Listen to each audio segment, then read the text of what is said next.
So hi guys, samahan niyo ako sa aking vlog today at magpupuntrip tayo dito sa Quiapo. So puntahan natin yung pinagpipilahan na double patty burger. So halika, samahan niyo ako.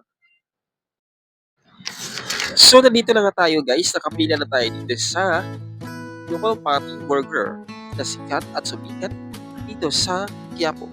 So ito na yung sitwasyon natin ngayon. Nakapila muna tayo dahil sa sobrang haba ng pila guys. Ayan, sobrang dami lang kanilang customers kaya nakapila tayo. So, pinapila nila mga customers para hindi makahambalang doon sa harapan dahil may mga nagtitinda rin. So, ngayon, nandito ako sa likod nito nakaitim. So, guys, sa mga gustong tikman ang double patty burger dito guys, 120 lang siya kapag na double patty. Meron din silang 65 pesos, meron 70 pesos and 80 pesos. So, depende na sa inyo yun kung ano yung gusto nyo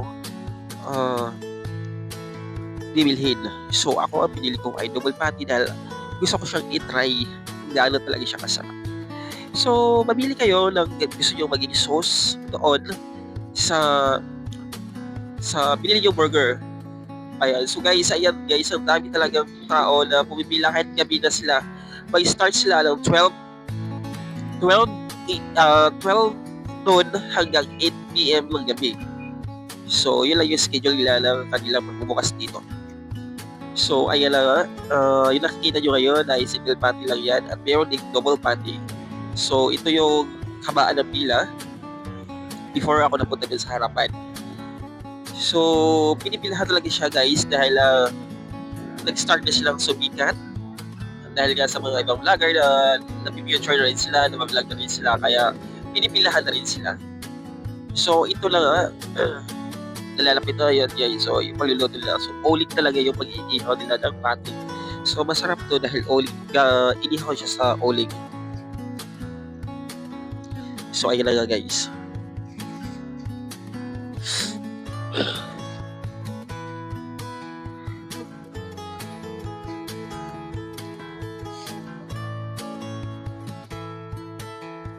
So, ito, na-mention natin yung pag-ihaw nila. So, ito lang muna guys ang ating video. Maraming salamat. Bye!